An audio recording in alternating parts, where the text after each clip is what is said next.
그 정체성에 대한 이야기를 계속 이렇게 해 나가는 거예요. 내가 누구인가라는 것을 아는 것은 매우 중요합니다.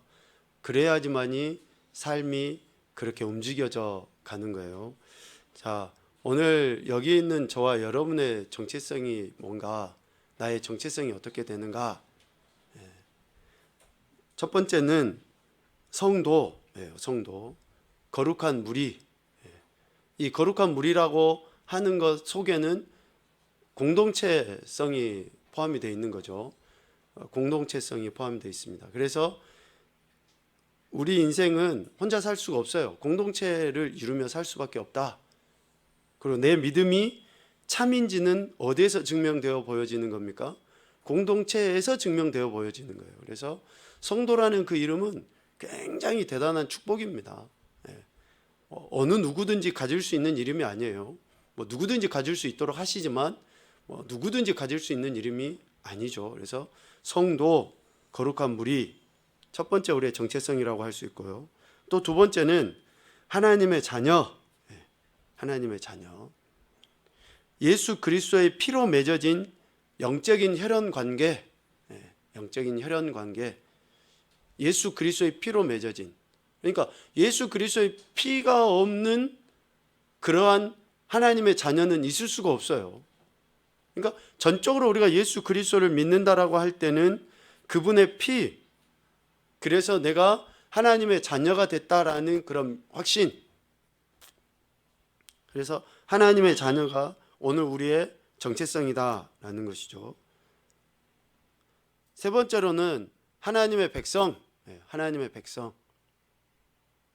이 하나님의 백성은 어떻게 우리에게 이런 정체성으로 주어지냐면요, 하나님의 말씀에 의한 언약 관계로 인해서 우리가 하나님의 백성이라는 정체성이 주어진 거예요.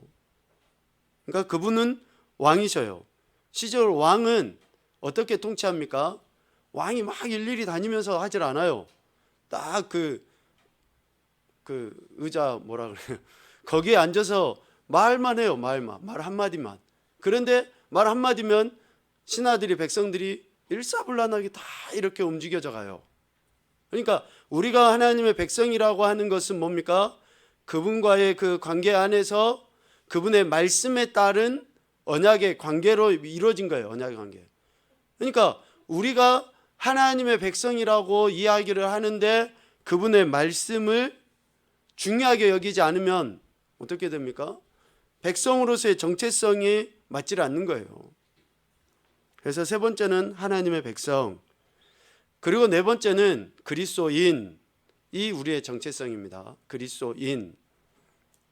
그리스도인이라는 이 말은 그리스도라는 의미를 여러분들 다 아시죠? 삼중직, 예수 그리스도의 삼중직을 이야기할 때 구약에서도 이야기하죠. 왕, 제사장, 선지자에 대한 이야기를 하는 거예요. 그래서 우리가 믿고 있는 예수님이 왕이요, 제사장이요, 선지자 이심을 믿는 거예요. 그걸 믿고 따라가는 자들이 그리스도인, 그리스도인. 그러니까 예수님이 누구냐라고 오늘 저와 여러분에게 누군가가 물어본다 그러면 예수님은 나의 왕이시고 날 위해서 십자가에서 대속의 죽임을 당하신 화목제물이 되어주신 분이시고 또 대제사장이시며 하나님의 말씀을 삶에서 살아내신 분, 풀어서 쓰면 우리가 쭉 그렇게 다들 이야기할 수 있어요. 왜? 그분이 그리스도이시기 때문에 우리는 그분의 그 사역을 믿는 거예요. 그 사역을. 그래서 그리스도인이라고 이야기를 하는 겁니다. 그리고 한 가지 더는 제자. 예수님의 가르침을 따르는 자, 예수님의 삶을 본받아서 사는 자. 그래서 이게 우리의 정체성이에요. 다른 어떤 것으로도 이야기해 볼 수 있겠지만 이 5가지 범주 안에 우리가 믿고 고백하는 신앙의 고백이 다 포함이 되어져 있어요. 그러니까 어느 것 하나를 빼놔버리면, 무시하면 결코 안 돼요. 우리의 신앙의 이 고백이 성도, 그리고 하나님의 자녀, 백성, 그리고 그리스도인, 제자, 거기다 한 가지 더 덧붙이면 아직 이루어지진 않았으니까 다시 오실 신랑이신 예수 그리스도의 신부, 다 이렇게 이야기할 수 있어요. 성경에서도 다 그렇게 오실 신랑 되신 예수 그리스도의 신부라고 우리의 정체성을 이야기해 줬으니까. 그러니까 우리가 예수님을 믿는다라고 하는 것은, 지금 우리가 그 야고보서를 보잖아요. 믿는다라고 하는 것은 행동이 뒷받침이 되어질 때, 그것도 앞서 이야기하는 것처럼 공동체 안에서 행동이 뒷받침되어질 때에 그 믿음이 참 믿음이라고 이렇게 확증이 되어지는 거예요. 확증. 예수님이 우리를 사랑하셔요. 하나님이 우리를 사랑하셔요. 그런데 사랑하신다라는 것이 나타나 보여지니까 우리가 아는 거잖아요. 하나님이 우리를 사랑하신다 라고 하는 것이 어디에서 나타나 보여졌습니까? 십자가를 통해서 나타나 보여졌으니까 우리가 아는 거예요. 그러니까 지금 내가 하나님을 믿는다, 하나님을 사랑한다 라는 것이 내 삶에서 나타나 보여질 때에 그것이 진짜 사랑이고 그것이 진짜 믿음인 거죠. 공동체 안에서, 관계와 공동체 안에서 증명이 되어 보여지게 돼 있어요. 진짜는. 왜? 확증되는 거예요. 확증. 확실하게 증명해 놓은 것이니까. 그래서 우리가 이 정체성에 대한 암, 그리고 정체성에 합당한 삶, 즉 성화의 이런 삶을 우리는 살아내야 돼요. 살아내야 돼요. 어제보다는 오늘이 그래야 되고 오늘보다는 내일이 그렇게 우리가 주님 앞에 서는 그날 때까지 지속적으로 이렇게 쭉쭉쭉쭉 자라져 나가야 되는 거예요. 그렇게 되어지지 아니하는 것은 어때요? 진짜로 우리가 살아있는 믿음을 갖고 있는지, 생명이 내 안에 있는지 없는지를 우리가 늘상 점검을 하게 된다는 것이죠. 예수님을 믿는 것을 우리가 어린아이가 태어나서 자라는 것으로 비유를 이렇게 하잖아요. 자라는 것으로. 우리가 예수님 믿는다라고 하는 것이 이처럼 점점 자라가야 된다는 거예요. 이러한 자라감을 성화의 삶, 거룩한 변화의 삶이라고 할 때에 이 성화의 삶을 통해 궁극적으로 우리가 도달하게 되는 게 뭡니까? 구원이에요. 구원. 궁극적으로 도달하는 거. 그러니까 오늘 우리는 지금 다 예수님을 믿음으로 말미암아 구원 받았다라고 이야기를 해요. 구원 받았다. 이게 구원 받았다가 완료형으로 끝나버린 사람들을 우리는 뭐라고 이야기합니까? 구원파. 완료형으로 끝나버렸어요. 내가 예수님 믿으니까 구원 받았어. 그러니까 구원 받았으니까 지금 이후에 내 삶이 어떠하든지에 별로 관계가 없어요. 공동체 안에서 어떤 모습으로 나타나든지 별로 의식을 하지 않아요. 왜? 이미 구원 받았으니까. 천국은 따놓은 당상이니까 그냥 지금 내가 마음대로 살아도 괜찮아 라는 극단적인 그런 모습까지 나타나는 거죠. 그러나 성화의 삶, 거룩한 변화의 삶, 우리가 정체성에 합당한 삶을 이렇게 지속적으로 살아가는 것으로 인해서 궁극적인 구원을 하나님은 우리에게 허락하셔요. 이것이 베드로 장로도 표현하는 것처럼 장성한 분량에 이뤄가는 거예요. 이뤄가는 거. 지속적으로 우리가 성장해 가는 거예요. 그럴 때 그 결국이 하나님 나라 구원에 이르게 되는 거죠. 그래서 구원에 이른다라고 하는 것을 세 가지 정도로 표현을 해볼 수 있어요. 궁극의 구원이라고 표현하겠지만 지금부터 우리가 성화의 삶을 살아갈 때에 구원의 은혜를 누리고 이루어가는 것을 이야기할 때 세 가지의 영역에 이야기를 합니다. 첫 번째는 영혼의 죄사함이에요. 영혼의 죄사함. 우리의 영혼이 이전에는 죄인이었는데 지금은 의롭다고 인정함을 받는. 그리고 두 번째는 어떤 영역이냐면요, 육체의 치유예요. 육체의 치유. 우리 육신의 질병뿐만이 아니라 우리가 이 땅에서 삶을 살아갈 때 육신의 관한 그런 모든 필요와 모든 문제에 대한 치유, 이것이 구원에 이르는, 구원의 은혜를 누리는 자들에게 주시는 하나님의 은혜인 거죠. 세 번째는 관계의 회복입니다. 관계의 회복. 구원받았다, 구원의 은혜를 그러니까 누린다, 궁극적으로 구원을 이루어간다 라고 하는 그런 표현들을 이렇게 바꿔볼 수 있어요. 관계의 회복. 그러니까 영적인 그런 죄사함을 받아서 에베소서에서 이야기하는 것처럼 본질상 진노의 자녀였던 이제 우리들이 하나님의 자녀가 된 거예요. 앞서 이야기했던 정체성을 우리가 소유하게 된 거예요. 그러니까 영혼이 새로워졌다라고 이야기하는 거예요. 내가 의식을 잘 못해요. 그런데 내가 믿는 믿음으로 인해서 영혼이 새로워졌어요. 잠오니까 아멘 하고 할까요? 아멘. 네. 우리가 그러잖아요. 내가 의식은 못하지만 내가 예수 그리스도를 믿는 것으로 인해서 영혼의 죄사함을 받고 새로운 피조물이 됐다라고 이야기하는 거예요. 그리고 예수님을 그렇게 믿고 구원받은 것에 대해서 예수님이 수없이 많은 무리들의 질병도 고쳐주시고 그들의 피로도 채워주시고 하심과 같이 오늘 나의 삶에 있어서도 그런 은혜들을 베풀어 주시는 거예요. 그리고 어그러져 있던 하나님과의 관계, 이웃과의 관계를 회복시켜 주는 것. 그래서 구원은 그렇게 설명할 수 있는 거예요. 구원은. 그러므로 우리가 성화의 삶을 통해서 궁극적으로 구원에 이르게 되는데 이것을 뭐라고 표현하냐면, 그러니까 구원을 뭐라고 표현할 수 있냐면 지난 주일날 이야기했을 거예요. 전인격적인 그리고 전생애적인 변화가 구원이에요. 우리의 지, 우리의 의, 우리의 정, 이게 변화가 돼야 돼요. 예수님을 믿는 믿음 안에서의 그런 알미, 그리고 그러한 나의 의지적인 모습이, 내 감정이 변화가 돼야지 돼요. 그러니까 이전에는 충동적으로 내 마음이, 내 육신이 그냥 원하는 대로 살아버렸는데 지금은 어때요? 제가 요즘에 이 단어를 많이 쓰죠.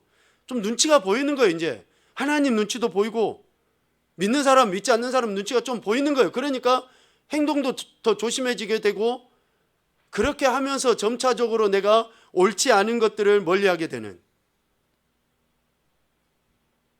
이런 전인격적인 변화가 구원인 거예요. 전인격적인 변화가.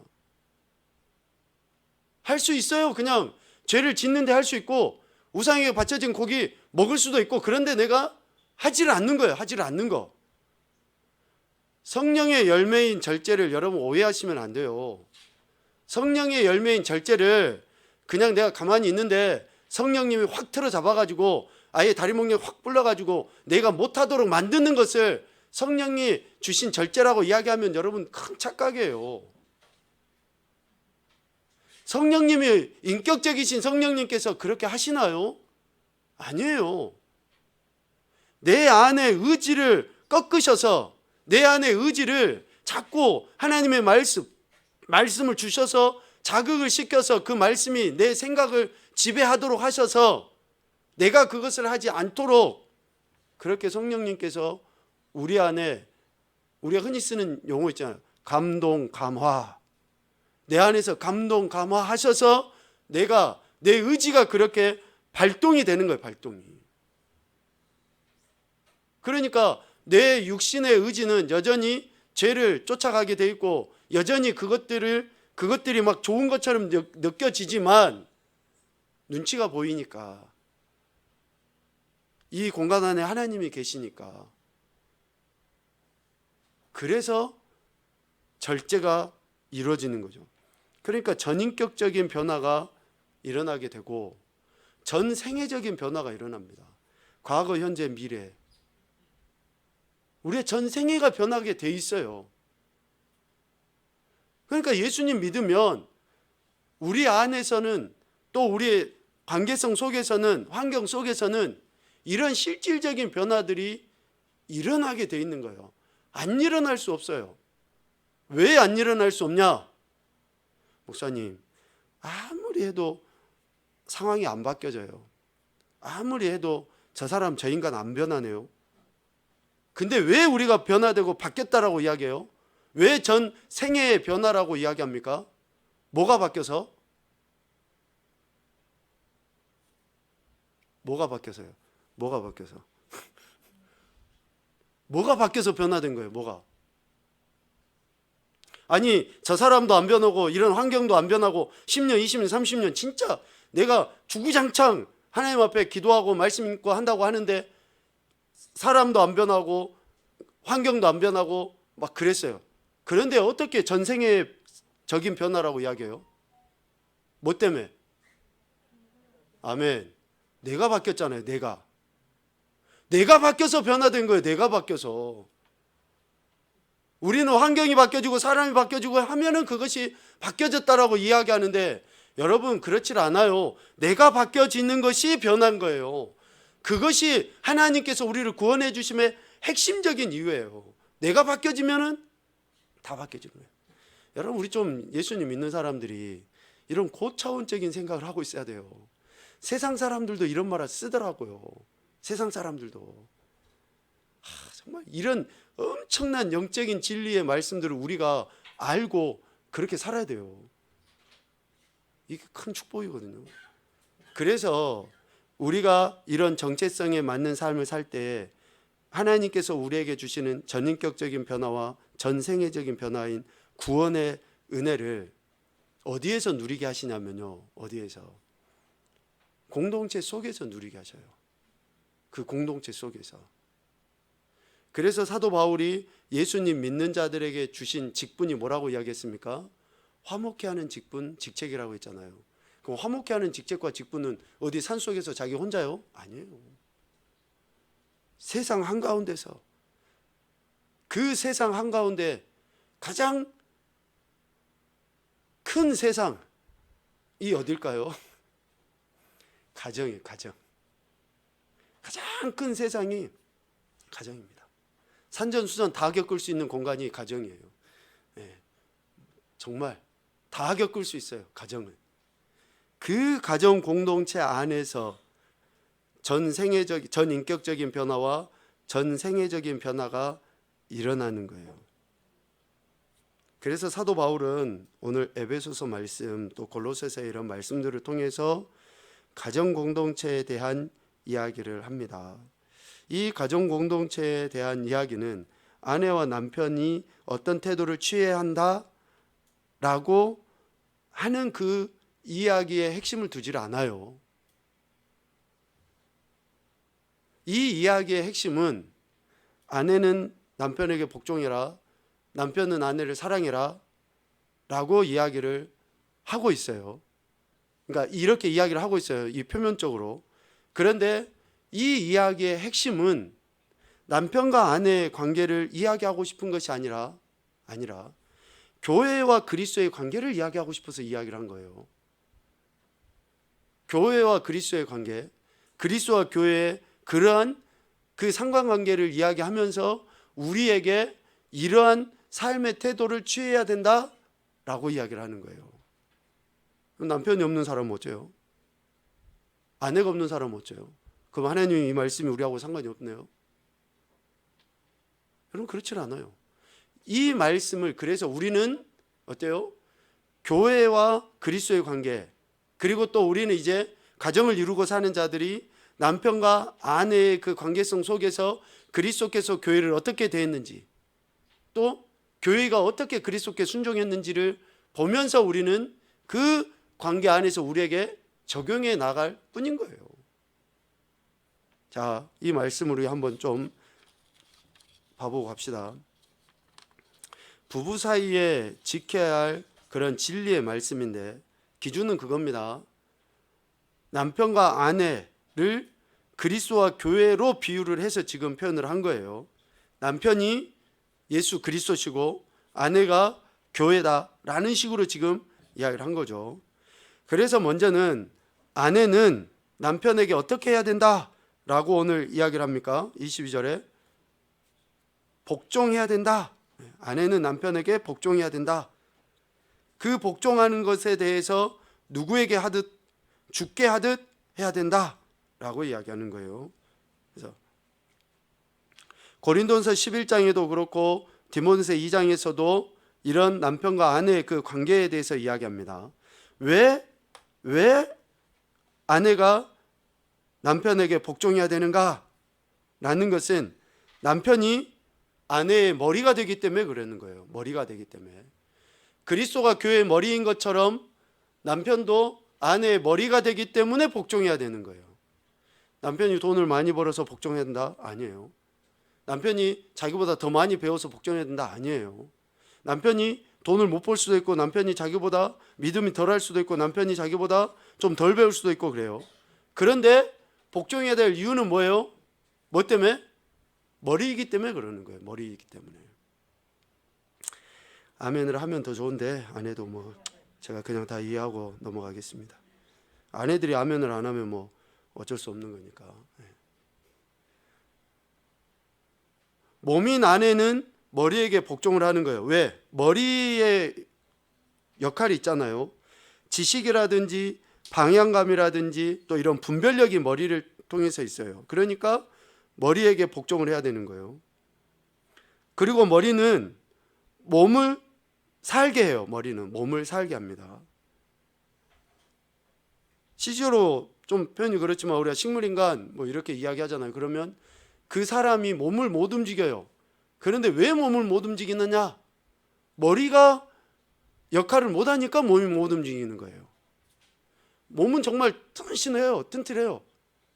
예전에 지금 아마 돌아가셨는지 모르겠어요. 예전에 농구 선수 정말 그 사람이 체구도 있고 건장한데 머리를 다쳐 놓으니까 식물인간으로 이렇게 오랫동안 있었죠. 그러니까 몸에 생명을 주는 역할이 머리에 있어요. 머리.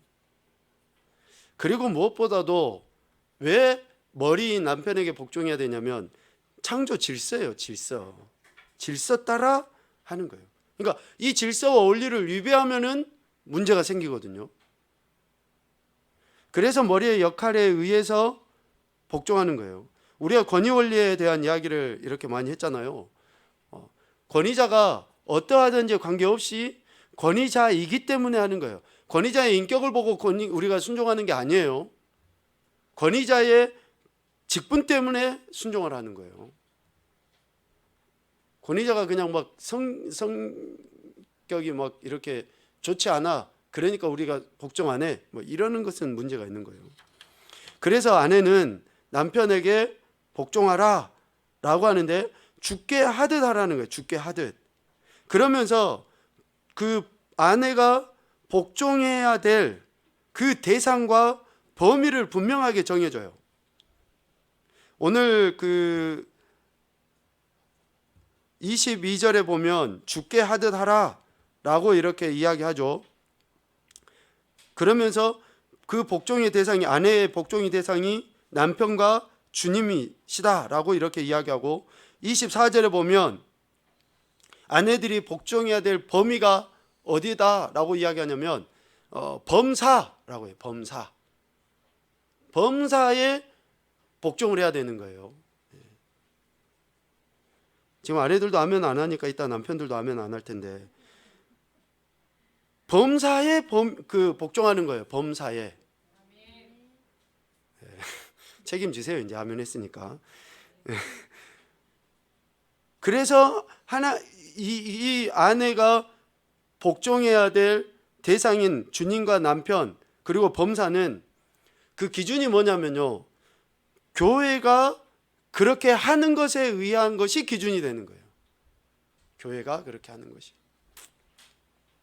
그래서 남편에게 대한 그 복종, 교회가 주님께 복종하는 것과 같은 의미의 복종이 아내에게 있어야 된다. 자, 그러면 남편들은 아내를 어떻게 해야 되는가? 25절과 28절 말씀에 보면 아내를 사랑하라 라고 이야기해요. 사랑하라. 그런데 아내를 사랑하라 라고 하는 것의 그 기준을 명확하게 제시해 주십니다. 그리스도께서 교회를 사랑하신 같이 그리스도께서 교회를 사랑하신 같이. 그러니까 예수님이 어떻게 교회를 사랑하시는가, 한 사람의 성도를 어떻게 사랑하시는가 라는 것을 생각하는 거예요.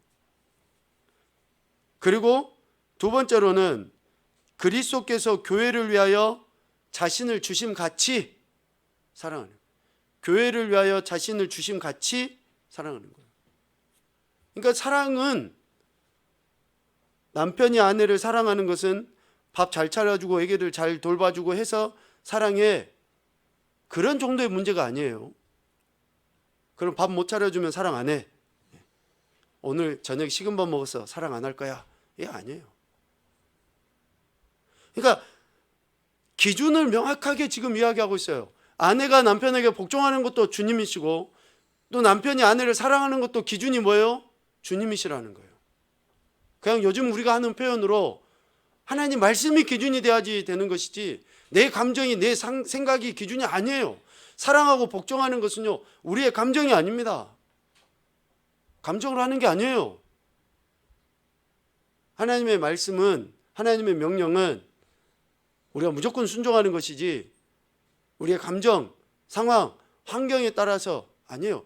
기준은 무조건 하나님 말씀이에요. 그래서 그리스도께서 하시는 것처럼, 그리스도께서 하신 것과 같이, 이게 기준이라는 거예요. 이게. 그래서 아내를 사랑하라 라고 이야기하는데, 아내를 사랑할 때 주님이 교회를 사랑하듯 하라고 이야기했잖아요. 그러면 교회가 주님에 대해 어떻게 대했는가 한번 생각을 해봅시다. 교회를 내 개인이라고도 생각해도 되고요. 뭐 지금 우리 향상교회일 수 있고, 우리 한국교회일 수 있고, 뭐 그러니까 우주적인 교회일 수 있고, 우리 한 사람의 개인적인 교회일 수 있고 그렇습니다. 그럼 교회가 그리스도께 어떻게 대하고 있는가? 어떤 모습임에도 불구하고 남편이 아내를 사랑해야 되는가? 교회가 불순종할 때도 주님은 사랑하셨어요. 교회가 불순종할 때도. 그래서 아내를 사랑하는 것에 있어서 아내가 뭔가 좀 남편의 생각하고 달라도 사랑을 해야 돼요. 남편이 해야죠. 하면은. 그리고 교회가 부족함이 많을 때도 주님은 교회를 여전히 사랑하셨어요. 교회가 부족해요. 온전한 교회가 세상에 어디 있습니까? 온전한 성도가 어디 있어요? 다 불완전하고 연약하고 허물투성이고 다 그러죠. 그런데도 그리스도는 교회를 사랑하신 거거든요. 그러니까 부족함이 많을 때에도 사랑하는 거예요. 남편은 아내를. 그리스도께서 그렇게 하신 것처럼.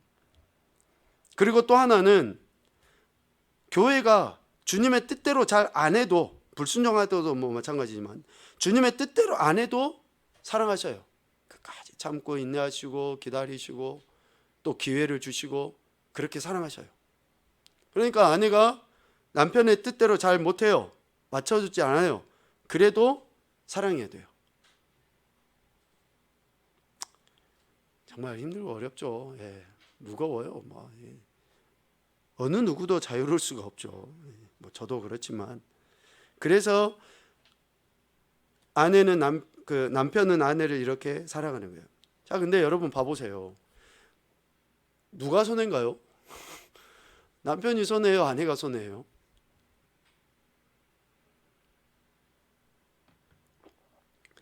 복종해서 손해입니까?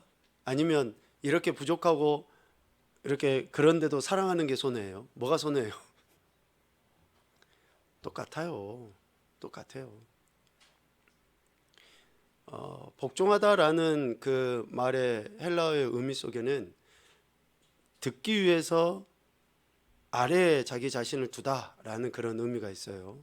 그러니까 그 말씀을 듣기 위해서 아래에 자기 자신을 두는 거예요.